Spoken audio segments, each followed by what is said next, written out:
My female 33, older sister, female 36, passed away a month ago because of cancer.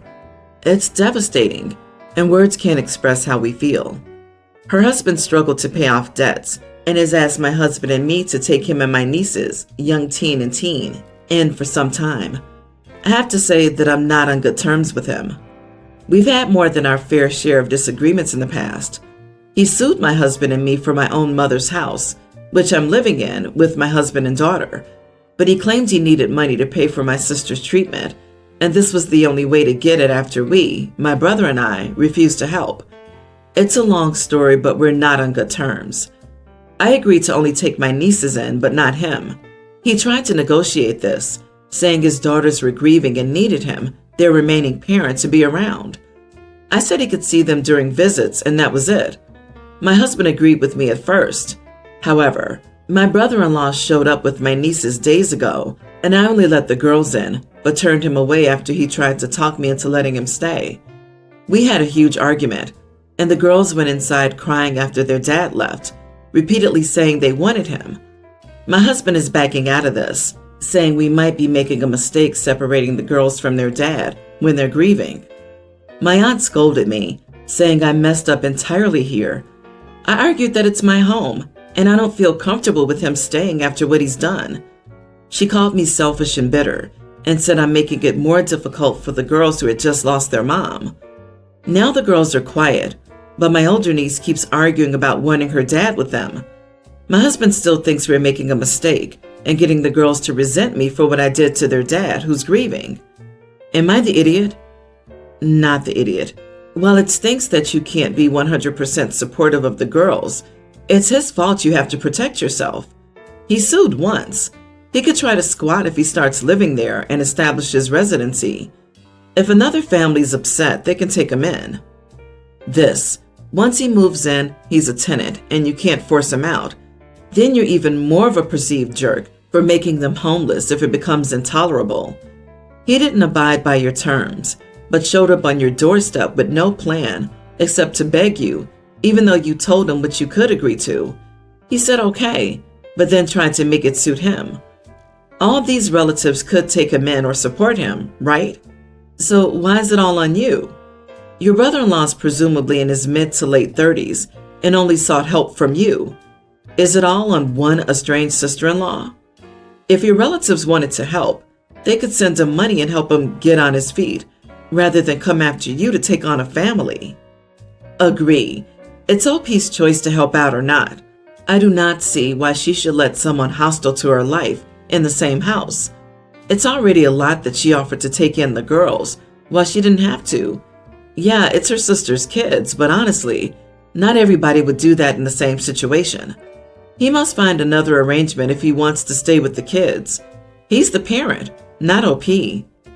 Also, doesn't he have any family? So why are they not helping? It's suspicious. He tried to steal your house from you. He tried to sue you and make you homeless. You've already had altercations with him. There's no guarantee he won't try to steal something again. Who stole from who? OP is living in their mom's house. She hasn't sold the house. And it sounds like she didn't pay her sister for her share of the home either. They desperately needed money for her cancer treatment, and it led to him suing her for her share, it sounds like. You are the idiot. Did he sue you over the house because it's his wife's inheritance or not? It was their mom's house, but she was the only one living there. So did she buy out her sister's portion of the home? 'Cause I have a sneaky suspicion that's why there's a lawsuit. The sister needed her half of the inheritance for her cancer treatment, and she refused to sell the home and refused to pay her out of her half, which she's entitled to. My 26 female, wedding is in 3 months. Both of my sisters, Sadie 29, Olivia 20, are in my wedding party. My wedding will be elegant and big, as the groom and I have a lot of friends and family, and we've always dreamt of an extravagant wedding. I have a good relationship with both sisters. However, my younger sister, Olivia, has made the process a bit difficult as a bridesmaid. I chose a light dusty pink for the color of the bridesmaids' dresses and let the girls pick what style they wanted. Immediately, Olivia says that she feels insecure as she's so pale and the dress will make her look red. I suggested a spray tan, as the color of the dresses has already been set in stone to match the rest of my wedding, but she said absolutely not. Fair. I didn't hear anything else about the dresses, but now I'm in a predicament with her again, and I'm not sure if I've made a mistake by making such a big deal of this. Olivia regularly highlighted her dark brown hair with blonde for years, but decided about a year ago to grow it out and let it get more healthy, meaning no dye. A month or so in, her hair didn't look terrible, more like a balayage, but now we're around the year mark, and her roots are straight up brown, and there's a straight line, no blending, of blonde hair for the last 8 inches of her hair. Olivia has insisted she has her hair down during the wedding. However, I don't want her roots and hair on full display during pictures, the ceremony, and throughout the night. I love my sister and respect what she wants to do with her hair. However, her hair is an eyesore, and I've never seen anyone let their hair look like this for this long. I told her I would pay for anything she wanted to be done to it, as long as her roots were at least a bit blended for the wedding. She says she doesn't want to put any more chemicals on it and is leaving it, and I won't change her mind. I told my hairdresser about Olivia's POV. We go to the same hairdresser, and she told me that there are plenty of things she can do for her that can make her hair look blended and still be healthy. Unfortunately, Olivia still refuses, despite my offer to pay for her and our hairdresser saying she could make subtle changes and preserve her hair. I should add that her hair is not breaking or fried. She just wanted a break from dyeing it to get it as healthy as she could and grow it. This day is one of the most important in my life, and having someone in my wedding party with unkept roots is something I don't want. I'm not asking her to cut or change the color, just blending and transitioning the colors. She's irritated because my other sister and mother have told her that she should change it for the sake of not ruining pictures. Am I the idiot here? You are the idiot. Nobody cares about this except you. The guests don't care if a bridesmaid has two-toned hair. The wedding pictures will end up in an album that sits out and gets glanced through every couple of years, maybe, or hanging in dusty frames in various family homes. If it's a big wedding, by your 10th anniversary, you won't even remember the names of all your guests or why they were invited. Enjoy your extravagant wedding, but don't be the bride who tries to change the way her friends and family look to make them better for pictures. That behavior is far worse than the sight of anyone's roots. Look, OP, to be completely honest, if your wedding pictures are the most important thing in your life, to the point where someone else's hair color is going to bother you enough to fight about it, you really need to reevaluate your life priorities. It simply, truly does not matter that much. Well, you'll get called a bridezilla big time on here, but with a sigh, I'm going to say no idiots here. You're having a formal wedding and want nice pictures. It's not her wedding, but it is her hair, and she doesn't want to change it. And you aren't siblings and don't want to give in to each other. If I were her, I would just wear it up. But in my opinion, she's not going to accommodate you in any way. So act accordingly. There's always Photoshop, but just for the couple's pictures. In a few years, Olivia can look back on her copy pictures and realize how bad her hair looks and how selfish she is. And before everyone attacks me, I usually am very anti-bridezilla, but for my sister, I would make a sacrifice of using a temporary dye or putting my hair up. My son, Ali, is a senior and on ASB. They organized a homecoming pep rally scheduled for this Friday, and they've been prepping for a long time. There's a dance routine and a teacher versus student basketball game. Last week, Ali tripped over a chair during the night and tore a ligament in his ankle. He can't participate in the rally. They can't continue with the program as planned with my son out. They tried.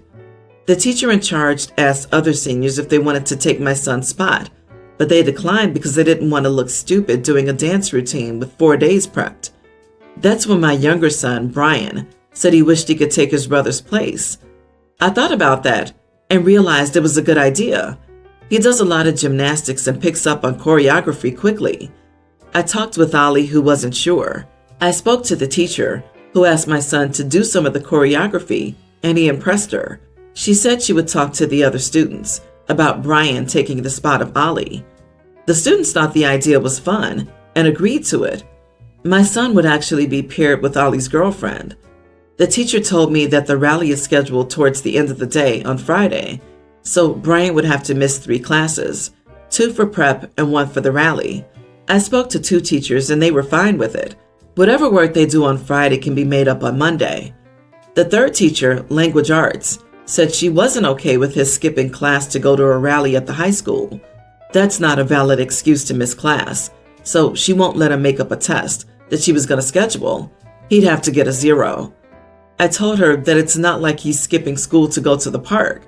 If 2 teachers and the high school are okay with it, why can't she be? She said she doesn't play favorites. I told her it's not playing favorites, it's being reasonable. Would she just have me lie? She said of course not, but that's her rule. So I said we'll leave it at that. I decided it wasn't worth this much drama, and my son getting a 0 in a test in the 6th grade wasn't going to ruin his life. I could be a dad idiot and go over her head, but I won't. She emailed me today and asked if I decided if my son would skip class and go to the high school rally. I replied that he was skipping class because he had a doctor's appointment, so he'll make the test up per her rules. What's she gonna do? Leave class to see if he's dancing in the rally? LOL. You are the idiot. The teacher had a test assigned for that day, hence why the other 2 teachers allowed it has no bearing on whether the 3rd teacher was unreasonable. Making up classwork or homework is less intensive than trying to schedule a makeup test date and time. All you did was teach your kid that it's okay to lie to get what you want and make other people's lives more difficult for your gain. He will certainly not be able to repeat that test, and if she can, she will fail him for the year. You are an idiot and a crappy parent, teaching your son bad ethics. He should take the 0 grade for it if it's that important. Do you think that teacher is stupid? How could she fail to get evidence? There are teachers. If she calls them as witnesses, they'll certainly not lie before the school board and lose their job over it. Disagree. As a teacher, it's pretty easy to schedule a makeup test. I'm a teacher, done it plenty of times, and it was not own personal gain. Brian will probably enjoy it, but the rest of the group will also get to do the thing they've been prepping for ages, and the rest of the school gets the benefit of the performance. So Brian is doing it for the benefit of others, not just himself. My mother was the kind of parent who would make me go to school no matter what, and more than 10 years later, I still get annoyed thinking about it. 1 test in 6th grade is not a big deal. OP, you should have gone to the principal first, not the teachers. I'm just about positive the principal would have given it the green light, not the idiot, except for the lying part. Yesterday was my 28th female parents' 25th wedding anniversary. Because it's a golden year for them, they had planned a special dinner at a lovely restaurant and invited everyone in the family, including my wife, 27, and me, about a month in advance. Initially, despite my wife just giving birth to our twins a month before the invite, we decided that we'd just get a babysitter so that we could attend.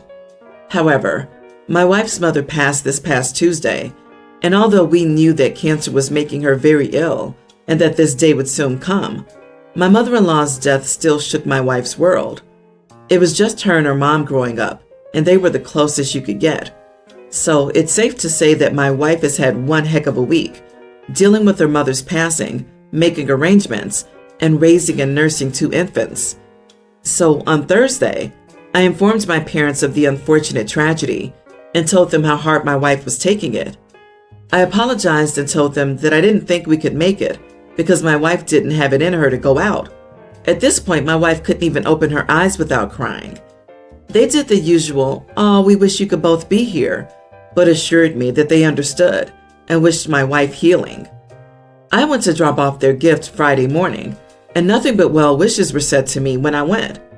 However, yesterday night I received 3 voicemails from my mom crying, saying how she couldn't believe that I chose my wife over them, and how she was disappointed, and if that was the case, then she didn't want to be in the lives of mine, my wife's, or our kids. This shocked me in all aspects, and I tried to get a better understanding of what was going on. But whenever I tried to call my parents, I was met with hostility and negative comments. I love my parents, but I love my wife more. My wife is my other half and she needs me. To me, staying with my wife and caring for our children was the right call in that situation. Was I wrong to have assumed that that was the right thing to do? Not the idiot at all. Had your mother had too much to drink or something when she called? Or your mom gaslights you or something? I do wonder why the sudden switch up though. Maybe someone got in their heads. It seems like an extreme reaction to missing out on a party and a dinner, even if it is their golden year. She didn't sound like she was drinking. Initially, I thought my brother had said something to get her upset about it, because my younger brother has done that a lot. For some reason, he likes to instigate things, but I don't know if that's what happened for sure. Your parents have been married a long time, no doubt because they prioritized their spouse's needs and came together in times of crisis. They should appreciate that you're following their example and call it an anniversary gift. Honestly, the parents seemed fairly callous to even plan an anniversary party this close to when the babies were due, so why not wait a month or two? OP, please don't play your mom's childish games and try to reason with her. Instead, give her complete silence and make her come crawling back to you apologizing. Her behavior is unacceptable, and you and your wife and kids don't need someone in your life who says such hurtful things. Time for her to learn that her words do matter. I, 21 female, am currently 7 months pregnant with a girl. I'm engaged to the baby's father, but he's pretty much left the naming to me and is fine with the name that I've picked. Now I could try and tell a story about how it's my great-grandma's name, but it isn't. I like Stevie Nicks. I like her music, and honestly, I don't know why the name Stevie for a girl just seems really cool. It stands out to me, and I was like, I could totally see that being my baby's name. It's cool and I like it. Those are my reasons. I probably wouldn't call my son it, so I don't know why it sticks out so much to me as a girl's name. I think of other girls' names and they don't make me think of my daughter, but she hasn't even been born yet. I like the name Eleanor too, but my partner says it reminds him of a grandma, so that's been ruled out. Anyway, I told my family and they think I'd be an idiot because Stevie's a boy's name, even though Stevie Nicks is a woman, and that she'd get bullied, and I'm conflicted, but I love the name. My mother is going as far as to try and find a feminine nickname, Sally, and I'd lose it if she called my daughter Sally, because I hate that name. No offense to anyone who knows or is a Sally. I don't think that it's truly awful out of all the names out there. We've decided on a pretty traditional middle name, Grace, but I don't think it'd sound right the other way around if she grew up and went by her middle name. I wouldn't be hurt, but it's not necessary for her to grow upset with it as her name. Stevie Nicks is a nickname. Her real name is Stephanie. Stevie Wonder's real name is Steveland. I think you're not the idiot. It might be nice, however, if you gave her an actual first name, then let her decide as she grows up if she likes the nickname. Everyone is doing gender-neutral names these days, and has anyone ever mistaken Cameron Diaz for a man? Yeah, no. There's nothing wrong with the name Stevie for a girl. If you love it and your partner's okay with it, you should use it. Screw what anyone else thinks. It's not their kid. Also, it's way better than a normal name with a creative spelling like Ashley. The problem with this is that the family will never call her Stevie. I wanted to name my son Alexander and call him Xander, but even before he was born, people called him Alex, and there's nothing wrong with him. It's just not the name I chose, so I named him Xander. I say stick to the name you've chosen, OP. The family will grow to love it.